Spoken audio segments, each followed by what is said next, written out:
Hello curies, आप सभी लोगों का स्वागत है मूवीज़ पनघट में। आज हम बात करने वाले हैं she and her perfect husband के एपिसोड 33 की। एपिसोड की स्टार्टिंग होती है, एक्ट्रेस और वैंग एक साथ होते हैं और तभी एक्ट्रेस वो वैंग पे चिल्लाने लगती है कि तुम मुझे धोखा दे रहे हो, तुम ऐसे कैसे कर सकते हो। उन दोनों में लड़ाई होने लगती है। वैंग उसको चुप भी करा रहा था कि ये हम दोनों को ट्रैप किया गया है, कोई जाल बिछाया गया है। तभी वहाँ पे उस एक्ट्रेस का हस्बैंड आ जाता है हुपिंग, और वो उससे बोल देता है कि अब जल्दी से तुम डिवोर्स दे दो और हमारी चाइल्ड की कस्टडी मेरे साथ ही रहेगी। और फिर ये सब कुछ रिकॉर्ड भी कर लिया गया था। और हुपिंग की लॉयर क्विंची को थैंक यू भी बोलती है कि तुमने इस टाइप के केसेस काफ़ी सारे हैंडल किए हैं, इसलिए टेंगुई ने तुम्हें ही रिकमेंड किया था और थैंक यू। ये काफ़ी ज़्यादा डेंजरस भी हो सकता था, बट तुमने हमारी हेल्प की, इस सब के लिए बहुत ज़्यादा थैंक यू। फिर दिखाते हैं जुनूई भी क्विंची से बोल रहा होता है कि थोड़ा सोच समझ के तो काम किया करो। बट क्विंची काफ़ी खुश थी कि सारा काम बहुत अच्छे से हो गया। फिर दिखाते हैं, क्विंची बताती है कि उस दिन टेंगुई ने जब उसको ऑफिस में बुलाया था तो वहाँ पर वो दूसरी वाली लॉयर वो यही बता रही थी कि हुपिंग अपनी वाइफ से डिवोर्स लेना चाहते हैं और उसकी वाइफ बिल्कुल भी अच्छी नहीं है, वो काफ़ी ज़्यादा ग्रीडी है, वो उनके पैसे दूसरे कामों के लिए यूज़ कर रही है और उसका साइड में कोई लवर भी है। और साथ में हुपिंग और उस एक्ट्रेस का जो बच्चा है वो एक ऑटिस्टिक है और वो अपने बेटे का भी ढंग से ख्याल नहीं रखती है। उसने पूरी मीडिया में किसी को भी नहीं बता रखा है कि उसके बेटे की कंडीशन क्या है, और साथ में वो एंटी डिप्रेसेंट पिल्स भी लेती है। इस वजह से वो अपने बेटे का ख्याल भी नहीं रख सकती। उस दिन उस होटल में जो कुछ हुआ था वो सब कुछ उस एक्ट्रेस की ही गलती थी, बट उन्होंने सारा ब्लेम फिर उस होटल पे ही डाल दिया था। तो मिस्टर हुपिंग अपनी वाइफ से छुटकारा पाना चाहते हैं और ढंग से निगोशिएशन करना चाहते हैं, बट वो एक्ट्रेस मान ही नहीं रही है, इसलिए उनको इस सब का कोई सॉल्यूशन चाहिए था। ये सब सुन के इन्वेस्टिगेटर कहता है कि अच्छा, ये सारा प्लान हुपिंग का ही था, वो अपनी वाइफ से छुटकारा पाना चाहता था। फिर वहाँ से जाते हुए क्विंची जुनूई को थैंक यू बोल देती है कि मुझे पता चला तुम पूरे दोपहर मुझे ढूंढ रहे थे और तुमने क्या क्या किया मुझ तक पहुँचने के लिए, और थैंक यू मेरा इतना ख्याल रखने के लिए।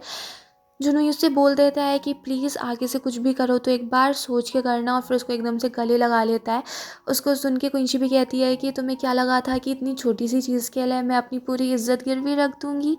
पर जुनूई के हक करने से वो भी थोड़ी ऑकवर्ड सी हो गई थी। फिर इन्वेस्टिगेटर उसको ले जाता है कि मैं ही तुम्हें घर पे छोड़ दूंगा।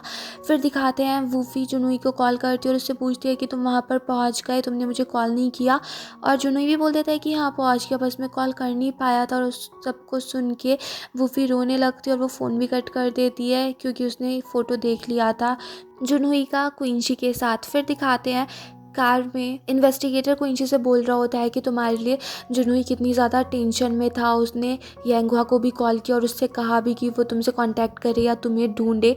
बट पता है येंगुआ ने क्या बोला? वो हमसे पूछ रहा था कि उसे क्या करना चाहिए। ऐसा हस्बैंड मैंने आज तक कभी नहीं देखा, और मुझे तो लगता है तुम और जुनूई एक साथ इतने ज़्यादा अच्छे थे, पता नहीं तुम लोगों के बीच में क्या हुआ, बट ऐसे ही चलता रहा तो तुम दोनों के लिए ये सब कुछ ठीक नहीं है। फिर दिखाते हैं क्विंची जब घर पे आती है, वो देखती है येंगुआ की चोट लगी हुई थी, और फिर येंगुआ उससे कह देता है कि बस ये कुछ ऐसे ही हो गया था। और क्विंची उससे कहती है कि मुझे जुनूई ने बताया, उसने तुम्हें फ़ोन किया था और कि तुम मेरे बारे में बिल्कुल भी टेंशन में नहीं थे, तुम मेरे बारे में कोई भी चिंता नहीं कर रहे थे, तुम्हें सच्ची में मेरे लिए कोई चिंता नहीं हुई।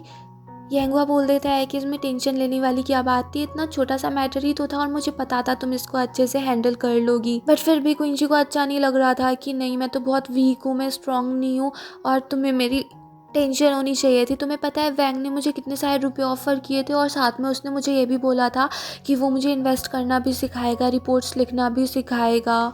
बट येंगुआ कह देता है कि मुझे पता है तुम बहुत इंटेलिजेंट हो। अब देखो, उसके पास इतना $1 मिलियन प्रोजेक्ट था और वो इस प्रोजेक्ट को सिर्फ एक लड़की के लिए तो ख़राब नहीं कर सकता था ना, तो उसका भी कुछ प्लान चल ही रहा होगा। और मुझे पता है तुम इंटेलिजेंट हो, तुम सारी बातें समझ जाओगी, तो इसलिए मुझे टेंशन नहीं हो रही थी। बट क्विंची का यही था कि तुम्हें मेरे लिए कुछ सोचना चाहिए था, तुम्हें मेरे लिए टेंशन होनी चाहिए थी। येंगुआ कह देता है कि मैं भी नर्वस था, बट मुझे तुम्हारे ऊपर भी भरोसा था कि तुम सब कुछ संभाल लोगी। फिर दिखाते हैं येंगुआ के डैडी येंगुआ को समझा रहे थे कि अपनी वाइफ की तारीफ़ कैसे की जाती है, और साथ में वो ये भी कह रहे थे कि क्विंची को थोड़ा अच्छे से ट्रीट किया करो और उसके लिए कोई गिफ्ट वगैरह ले जाना। फिर दिखाते हैं येंगुआ गिफ्ट देख रहा था, बट सारी चीज़ें काफ़ी ज़्यादा महंगी थी, फिर उसको कुछ पसंद आ ही जाता है। ऑफिस में दिखाते हैं क्विंची जब बैठी होती है तभी उसके पास मिस्टर क्याओ आ जाते हैं और वो उसको गिफ्ट देते हैं, जिसमें कार कीज़ थी और साथ में कुछ मनी भी थी। वो कहता है कि ये सब कुछ टेंगुई ने दिया हुआ है। वो सब देख के क्विंची डर जाती है और वो कहती है कि ये बताओ असल में बात क्या है, तभी सब कुछ मैं एक्सेप्ट करूँगी। तो मिस्टर क्याओ कहते हैं कि ये तुम्हारे और तुम्हारे हस्बैंड के अच्छे कामों के लिए दिया गया है। फिर क्विंची कहती है कि मेरा हस्बैंड। फिर मिस्टर क्याओ उसको बताते हैं कि एक्चुअल में हुआ क्या था कि हैंगवा बहुत तेज़ी से गाड़ी चला के लेके जा रहा था, जिस वजह से उसकी गाड़ी का एक्सीडेंट भी हो गया था और फिर वो वहाँ से भाग गया था और पुलिस वालों का सामना काई लियांग ने किया। फिर हैंगवा टेंगुई से जाके बोल देता है कि क्विंची जहाँ भी है उसको तुरंत यहीं बुलाओ, जो तुमने रिपोर्ट के लिए भेजा है, जो भी रिपोर्ट वैंग लिखने वाला है उसको वैसे भी एक्सेप्ट नहीं किया जाएगा, तो इससे अच्छा है कि तुम क्विंची को यहाँ पे बुला लो। मेरे पास एविडेंस है 4 साल पहले मिस्टर क्यू का जो कुछ भी हुआ था वो सब कुछ वैंग की वजह से ही हुआ था और ये मैं हुपिंग को दे दूंगा तो फिर वो वैंग को नौकरी से निकाल ही देगा। इसलिए अच्छा ये होगा कि क्विंची को तुम जल्द से जल्द यहाँ पर बुला लो। टेंगुई इससे बोल भी रही थी कि तुम अपना ये इलाज तो करा लो, हॉस्पिटल चलो, बट यांगवा बोल देता है कि क्विंची को बुला लो, मुझे सिर्फ क्विंची चाहिए, अगर क्विंची को कुछ भी हुआ तो मैं तुम लोगों को भी नहीं छोड़ूंगा। उसकी बात सुन के जिन कहने लगता है कि ये देखो ये दोनों हस्बैंड वाइफ कैसे हैं, हमको धमकाते रहते हैं और दोनों एक दूसरे को ही आगे बढ़ाने की कोशिश करते रहते हैं, ये दोनों कितना परफेक्ट मैच है। फिर दिखाते हैं क्विंची ने भी ये कंडीशन रख दी थी कि मैं वो सब कुछ करने के लिए तैयार हूँ, बट बदले में ये होना चाहिए कि वैंग को पूरी बिजनेस इंडस्ट्री से बाहर निकाल देना चाहिए, वो फिर कभी किसी कंपनी में जॉब ना कर सके।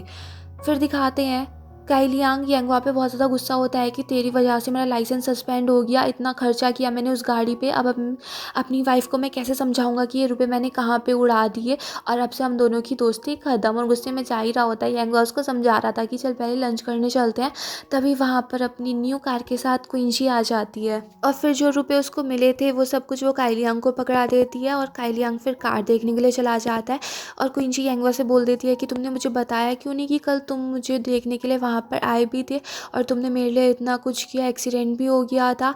यांगवा कह देता है कि यही सब कुछ तो मुझे करना चाहिए था ना, और फिर क्विंची अचानक से उसको किस कर देती है और ये सब कुछ काई लियांग देख के बड़ा खुश हो रहा था।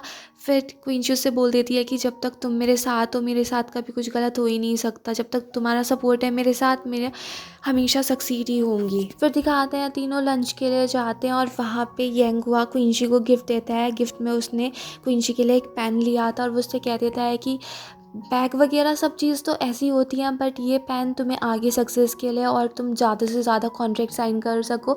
उसको देख के क्विंची भी खुश हो गई थी, जो भी तुम मुझे दोगे वो मुझे सब कुछ बहुत अच्छा लगेगा और इस पेन की मुझे आजकल बहुत ज़्यादा ज़रूरत है क्योंकि आजकल मुझे ऐसे ही बहुत सारे कॉन्ट्रैक्ट्स मिलेंगे। और वो यांगवा से ये भी बोल देती है कि देखो मुझे बॉस ने कितने सारे रुपए इनाम में दिए, इसका मतलब यही है कि वो तुम्हारी वैल्यू बहुत ज़्यादा करती हैं और इसका मतलब ये है कि अब अपनी लॉ फर्म में मैं कुछ भी कर सकती हूँ, मेरी वैल्यू बढ़ चुकी है। और साथ में अब क्विंची को एक न्यू केस भी मिल चुका था। फिर दिखाते हैं जुनवी वूफी से मिलने के लिए आता है। वूफी पहले उससे ढंग से बात नहीं कर रही थी और फिर वो उससे गुस्से में पूछ ही लेती है, रोने भी लगती है कि तुम अब भी क्विंची से प्यार करती हो ना, मैं तुम्हें एक चांस दे रही हूँ कि अभी चलो मेरे साथ, यहाँ पर नौकरी करने से अच्छा है तुम चाहे बिज़नेस अपना ही बिज़नेस खड़ा कर लेना या मेरी डैड की कंपनी में जॉब कर लेना, बट कुछ भी करना, क्या तुम्हें मेरे साथ रहना है, क्या तुम्हें मेरे साथ चलना है, अभी बता दो। और फिर जुनवी कुछ नहीं बोलता और फिर वूफी वहाँ से गुस्से में चली जाती है। फिर दिखाते हैं क्विंची जुनूई को डांट रही होती है कि तुम ये केस लेने से मना क्यों कर रहे हो, तुम्हें समझ में भी आ रहा है इस टाइम पे ये सारी चीज़ें कितनी ज़्यादा इंपॉर्टेंट है। जुनूई उससे बोलता भी है कि तुम मुझे अपनी टीम में क्यों लेना चाह रही हो। क्विंची बता देती है कि मुझे तुम्हारे एक्सपीरियंस की ज़रूरत है और यहाँ पर किसी का अच्छा बैकग्राउंड हो या ना हो उन्हें केस तो लेने पड़ते ही है ना, जो गलती करता है उसको उसका खामियाजा भी तो भुगतना पड़ता है और मैं तुम्हें इतना अच्छा चांस दे रही हूँ, इसको क्यों ठुकरा रहे हो तुम। और देखो मुझे ये केस मिला है और इस केस को मैं बहुत अच्छा बनाना चाहती हूँ और इस सब में मुझे तुम्हारी ज़रूरत पड़ेगी। जो नहीं बोलता है कि तुम्हारा अल्टीमेट गोल है क्या, तुम चाहती क्या हो। क्विंची बता देती है कि मुझे इस लॉ फर्म का एक पार्टनर बनना है। हमारी लॉ फर्म में कुछ ऐसे रूल हैं जिनको मैं चेंज करना चाहती हूँ, जैसे फीमेल लॉयर्स के साथ काफ़ी ज़्यादा डिस्क्रिमिनेशन किया जाता है, वो मुझे चेंज करना है।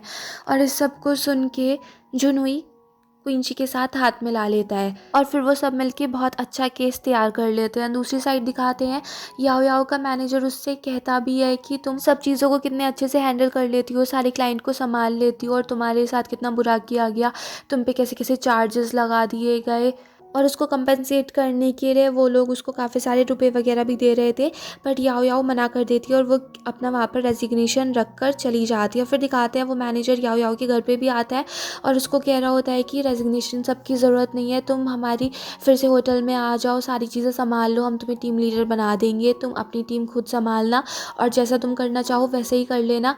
और फिर यहीं पे ये एपिसोड फिनिश हो जाता है। अगर आपको ये पसंद आया हो तो प्लीज़ मेरे चैनल को सब्सक्राइब करें, लाइक करें, शेयर करें, कमेंट्स करें and bye bye till next video.